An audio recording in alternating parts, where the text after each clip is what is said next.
Olá! Hoje o nosso foco é total naquela situação super crítica que é o atendimento inicial ao paciente traumatizado. A gente vai olhar bem de perto para a avaliação das vias aéreas e também para aquelas lesões de tórax que, nossa, não dão tempo para nada, né? Tudo isso pela lente do ATLS, o suporte avançado de vida no trauma. Exatamente. E para guiar a gente, estamos usando um material super direcionado do Estratégia Med, do professor Antônio Rivas. É um conteúdo pensado para quem está ali, na linha de frente, seja estudando para residência ou já na correria do dia a dia. Um material excelente, realmente. A nossa ideia aqui é, desempacotar esse conhecimento, sacar a lógica por trás da sequência do atendimento e, claro, destacar o que é crucial para agir rápido e bem. Então, vamos nessa. Mergulhar nessa corrida contra o relógio. Vamos sim. É fundamental entender o ATLS não só como um protocolo, sabe? Mas como um guia mental mesmo. Uma forma de colocar ordem no caos. Ele direciona a gente para identificar e tratar o que ameaça a vida na ordem certinha de prioridade. Certo. E para a gente ter a dimensão dessa urgência, tem um conceito que ajuda muito, que é a distribuição trimodal das mortes no trauma. Basicamente mostra quando a gente perde os pacientes.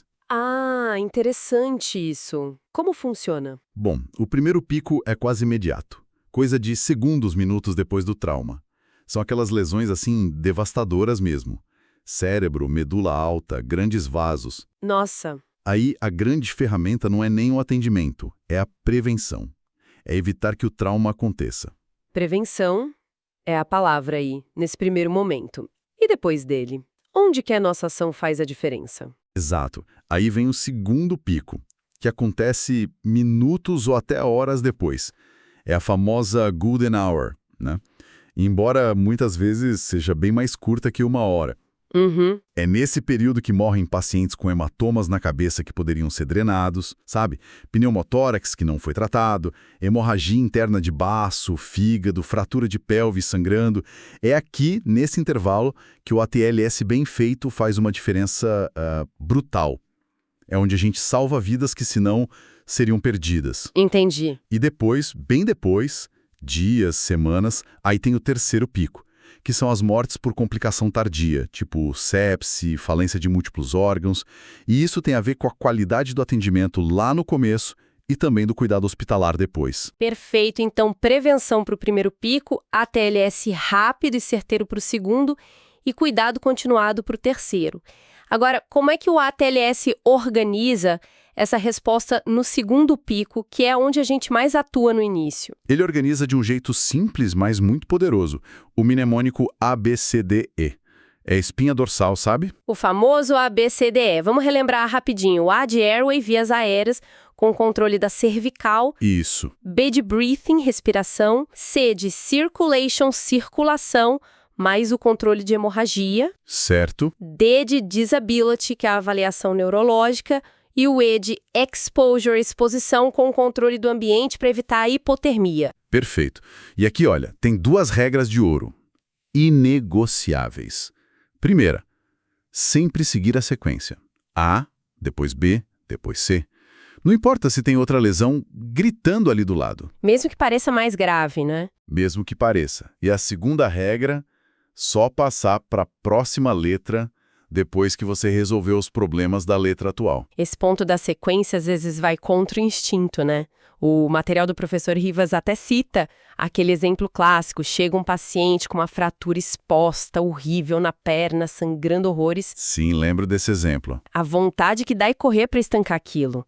Mas o ATLS manda, calma. Primeiro, A, via aérea e coluna cervical. Checou? Tá ok. Beleza. Depois, B, respiração. Só então, no C, você vai lá controlar o sangramento da perna. Exatamente. Pode parecer frio, mas essa disciplina mental, seguir a ordem, é o que salva a vida. Porque lida primeiro com o que mata mais rápido. É isso. Entendido. E tem um ponto aqui, talvez o mais, impactante da avaliação primária.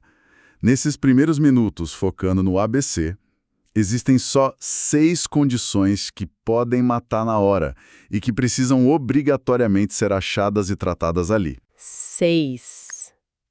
Só 6. Só 6 que são ameaça imediata à vida na avaliação primária. Todo o resto, mesmo grave, pode esperar a avaliação secundária, depois que o paciente estiver mais estável. Uau!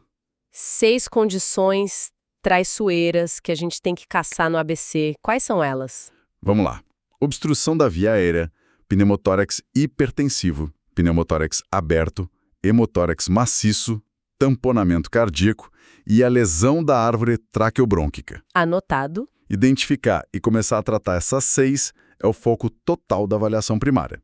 Só depois de estabilizar isso é que a gente vai procurar o resto. Certo, foco nessas 6. Então vamos mergulhar no A, vias aéreas e coluna cervical, porque essa dupla é a primeiríssima e como a gente age. O A é o rei, né? Sem oxigênio chegando, o cérebro morre em minutos, não tem conversa. Prioridade 0. E junto com a via aérea, grudado nela, vem a proteção da coluna cervical. Isso tem que ser feito antes de sair mexendo na via aérea. Colar cervical, aqueles protetores laterais, os head blocks. E a prancha rígida? Ah, bom ponto. A prancha rígida é para tirar o paciente do local, para o transporte. Não é para deixar o paciente deitado nela horas a fio no hospital, viu? Isso causa lesão de pele, dor, é só para transporte mesmo. Entendi. E na prática, ali na correria, como é que a gente avalia a via aérea? O jeito mais rápido. O paciente consegue falar? Se ele responde uma frase completa, ótimo. Naquele momento, a via aérea está livre e o cérebro está recebendo algum oxigênio. E se não fala, ou fala com dificuldade? Aí acende o alerta. Se não responde, se a respiração tem barulho tipo estridor, que é um guincho agudo ou ronco, ou se você vê que ele está fazendo muita força para respirar, tudo isso é sinal de problema. A primeira coisa é, abre a boca, olha lá dentro. Aspira sangue, vômito, tira a dentadura solta, qualquer coisa que esteja obstruindo. E qual é a causa mais comum de obstrução, segundo o material? Algo que pode pegar a gente desprevenido. Olha, no paciente inconsciente, a causa número 1, disparada, é a própria língua. Ela relaxa, cai para trás e fecha a passagem de ar na faringe. Parece bobo, né? Mas é fatal. Nossa, verdade. Para resolver isso, tem as manobras manuais. O chin lift, que é levantar o queixo, ou o jaw thrust, que é tracionar a mandíbula para frente pelos ângulos. No trauma, a gente prefere o jaw thrust porque mexe menos com a coluna cervical. Certo. E oxigênio? É para todo mundo? Regra de ouro do ATLS. Oxigênio em alto fluxo, 10 a 15 litros por minuto, com máscara não reinalante com reservatório, para todo paciente traumatizado grave na avaliação inicial. Garante a maior oferta possível enquanto a gente avalia se precisa de algo mais invasivo. A exceção é quem já está sendo entubado, claro. Ok. Depois dessas primeiras manobras, aí vem a grande pergunta. Esse paciente precisa de uma via aérea definitiva e essa decisão tem que ser rápida. Boa. Primeiro, o que exatamente é uma via aérea definitiva e quando que ela é indispensável? Via aérea definitiva é quando a gente tem um tubo dentro da traqueia, passado pela glote, com um balãozinho, o cuff, insuflado logo abaixo das cordas vocais. E esse tubo está conectado a uma fonte de oxigênio e ventilação assistida. É o jeito mais seguro de garantir a ventilação e proteger o pulmão contra a aspiração. Certo. E as indicações? O ATLS é bem claro. Qualquer sinal de que a via aérea pode fechar a qualquer momento. Pensa, tipo, queimadura de via aérea, com o edema começando, fratura de face muito feia, um hematoma no pescoço que está crescendo. Também quando o paciente não consegue manter a oxigenação boa só com a máscara e o oxigênio. Se está em apneia, parou de respirar, ou se o nível de consciência está muito baixo. O clássico é Glasgow menor ou igual a 8. Falando em Glasgow, só para relembrar, é aquela escala de 3 a 15 para avaliar a resposta ocular, verbal e motora. 8 ou menos é como a grave, né? Exatamente. Esse paciente não consegue proteger a própria via aérea. Outras indicações: convulsão que não para, risco alto de aspirar sangue ou vômito, e às vezes paciente muito agitado, combativo. Mas atenção, a agitação pode ser falta de oxigênio, hipóxia, não só dor ou medo. Entendi as indicações. E como que a gente estabelece essa via aérea definitiva na prática? Quais são as opções? Basicamente, tem as não cirúrgicas e as cirúrgicas. A primeira escolha, sempre que dá, é a intubação orotraqueal, a IOT. Passar o tubo pela boca. Certo. As contraindicações são quando não dá para ver a laringe de jeito nenhum, seja por sangue, vômito, edema, ou um trauma facial que destruiu a anatomia ali, ou quando não dá para passar o tubo mesmo vendo. E a intubação pelo nariz? A intubação nasotraqueal, INT, é mais rara hoje em dia. Precisa que o paciente esteja respirando sozinho. Mas olha, tem contraindicações importantes.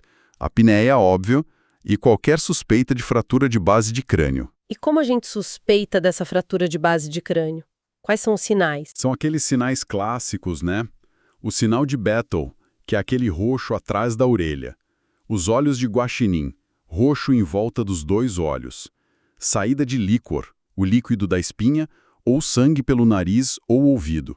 Ou sangue atrás do tímpano, o hemotímpano. Ah, sim. Nesses casos, nem pensar em passar nada pelo nariz. O risco é a sonda ir parar dentro do crânio. Que perigo. E se não dá para entubar pela boca ou nariz? Ou se está contraindicado? Aí é faca na caveira, via cirúrgica. Exatamente. Quando a intubação falha ou não é viável de jeito nenhum, pensa num edema de glote gigante, sangramento na boca que não para, trauma de face ou pescoço que deforma tudo, aí a via aérea cirúrgica é a salvação. E a técnica de escolha na emergência do trauma é a cricotireoidostomia cirúrgica. Cricocirúrgica. Onde é feita? É uma incisão feita ali na membrana cricotireoide, logo abaixo do pomo de Adão. É mais rápida e direta que a traqueostomia nesse cenário de urgência. Mas ela tem restrição também, né? Tem sim. As principais são suspeita ou certeza de fratura da laringe, e em crianças pequenas, geralmente abaixo de 12 anos. A anatomia é diferente, o risco de lesão é maior. E nesses casos, se precisar de via cirúrgica? Aí a opção seria a traqueostomia. Mas ela é vista como um procedimento de exceção no atendimento inicial agudo. É mais complexa, demora mais. E um detalhe importante, a traqueopercutânea, aquela guiada por fio-guia, é considerada proscrita no trauma agudo. Ok, entendi as vias definitivas. Mas e se a intubação falhou e a via cirúrgica não é possível na hora ou não é indicada? Tem alguma ponte, alguma opção temporária? Tem sim, são as chamadas vias aéreas alternativas ou dispositivos extraglóticos, supraglóticos. O mais conhecido é a máscara laríngea. Ah, máscara laríngea, sim. Ela se encaixa ali sobre a abertura da laringe e permite ventilar. É muito útil em casos de via aérea difícil, quando a intubação não vai ou até quando ventilar com a bolsa-válvula máscara, o ambu, tá difícil. Mas esse é um grande mais. Ela não isola completamente a traqueia, tá? Então, não protege contra a broncoaspiração de vômito, por exemplo. É temporária. Uma ponte para algo definitivo ou para ganhar tempo. Entendi. Uma medida de resgate. E a cricotireoidostomia por punção é outra dessas temporárias? Isso, a crico por punção feita com agulha é diferente da cirúrgica. É uma medida bem heróica, de resgate mesmo, para dar oxigênio rápido numa situação desesperadora de não consigo entubar, não consigo ventilar. Certo. Ela pode ser feita rapidinho e pode ser feita em crianças também, ao contrário da cirúrgica. Só que ela só permite oxigenar, ela não ventila bem, ou seja, não tira o gás carbônico direito. Por isso, é para usar por pouquíssimo tempo, tipo 30, 40 minutos no máximo, enquanto se prepara a via aérea definitiva. Perfeito. Bom, agora que a gente navegou aí pelas complexidades do A, a conexão com o B, de breathing, respiração, é imediata, né? Não adianta nada ter uma via aérea aberta se o tórax não consegue expandir ou se tem lesões ali impedindo a troca de gases. Faz todo sentido. E é aqui que entram algumas daquelas 6 lesões letais que a gente falou. Elas são diagnosticadas e tratadas já na avaliação primária, muitas vezes ligadas diretamente ao A e ao B. Via aérea ok, mas pulmão não funciona. Quais dessas lesões do tórax a gente tem que ter no radar imediatamente, ali no A e B? Olha, 3 se destacam muito nesse começo. Primeiro, a lesão da árvore traqueobrônquica. É uma lesão mais rara, mas gravíssima. O paciente pode ter tosse com sangue, que é a hemoptise, pode ter muito ar debaixo da pele no pescoço e tórax, o enfisema subcutâneo extenso, dificuldade para respirar, pneumotórax. Uhum. E o sinal clássico, muitas vezes, só aparece depois que a gente drena o pneumotórax. Começa a sair um volume de ar gigantesco pelo dreno, um borbulhamento contínuo no selo d'água e o pulmão não responde no raio-x de controle. Fica colabado. Um cenário bem complicado. E o manejo inicial disso? Pode precisar de um segundo dreno de tórax. O ideal para entubar é usar um broncoscópio, para ver a lesão e passar o cuff, o balãozinho do tubo, depois dela, para tentar isolar o vazamento. Mas o tratamento definitivo mesmo é cirurgia. Abrir o tórax, uma toracotomia, para consertar a lesão.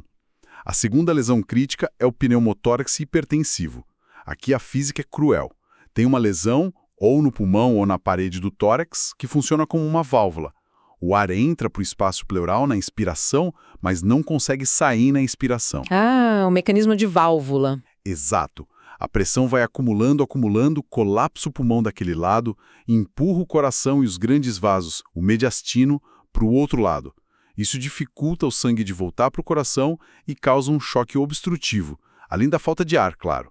É uma bomba relógio dentro do tórax. A clínica deve ser bem evidente, imagino. Como a gente identifica isso rápido? Sim, o quadro é dramático. O paciente fica com muita falta de ar, coração acelerado, pressão caindo.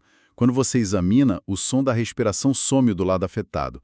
A percussão ali fica timpânica, parece um tambor oco. As veias do pescoço ficam estufadas, a famosa turgência jugular. E mais tarde a traqueia pode até desviar para o lado oposto. Nossa. Mas o ponto-chave, o mais importante de tudo, o diagnóstico é clínico. Não dá para esperar raio-x, esperar e perder tempo e o paciente pode morrer. O tratamento tem que ser imediato. E qual é a manobra que salva a vida na hora? A descompressão torácica imediata. Pode ser feita com uma agulha grossa, um gelco 14 ou 16, ali no segundo espaço intercostal, na linha meio da clavícula. Ou, o que se prefere mais hoje, no quinto espaço intercostal, na linha axilar anterior ou média. É o mesmo lugar onde depois vai o treno. Certo. Alguns protocolos falam até em descompressão digital. Faz um cortezinho e entra com o dedo para aliviar a pressão. O objetivo é transformar o pneumotórax hipertensivo num pneumotórax simples, na hora, aliviando a pressão. E depois, claro, o tratamento definitivo é passar um dreno de tórax tubular, nesse mesmo quinto espaço. Entendido. E a terceira lesão crítica ligada ao A, B e C? É o pneumotórax aberto, ou como chamam também a ferida torácica aspirativa. Acontece quando tem um buraco na parede do tórax que é grande o suficiente, a referência clássica ser maior que 2/3 do diâmetro da traqueia. Grande mesmo. Pois é. Aí o ar acha mais fácil entrar e sair por esse buraco do que ir pela traqueia. O ar sempre segue o caminho de menor resistência, né? Isso enche o espaço pleural de ar, colapsa o pulmão e causa insuficiência respiratória. Deve ser bem visível, né? Um buraco soprando. Qual a conduta nesse caso? A conduta imediata é o famoso curativo de 3 pontas. Você pega um material que não deixa o ar passar, tipo o plástico da embalagem de soro ou uma gaze com vaselina, cobre a ferida e prende com fita adesiva só em 3 lados. Deixa um lado solto. Para que deixar um lado solto? Para funcionar como uma válvula. Na expiração, quando a pressão dentro do tórax fica negativa, o plástico gruda na ferida e impede o ar de entrar por ali. Mas na expiração, quando a pressão lá dentro aumenta, o ar consegue sair pela borda solta do curativo. É uma medida temporária genial. Muito inteligente. E o tratamento definitivo depois inclui passar um dreno de tórax, mas em outro lugar, não pela ferida, e, claro, fechar o buraco na parede cirurgicamente. É realmente impressionante como essa estrutura do ABCDE não é só uma lista de tarefas, né? É uma ferramenta que te guia no diagnóstico e na ação imediata. A avaliação do A e do B já te força a pensar e procurar ativamente essas condições. Obstrução de via aérea, pneu hipertensivo, aberto, lesão de traqueia e as manobras específicas, tipo entubar, fazer a crico, descomprimir, o curativo de 3 pontas, são as respostas diretas para neutralizar o que mata em minutos. Exatamente. A grande força do ATLS está nisso, nessa abordagem que é sistemática e que impõe ordem no meio do caos. Internalizar essa sequência, especialmente o manejo da via aérea e o reconhecimento e tratamento dessas lesões do tórax que são letais, olha, é mais do que saber para a prova.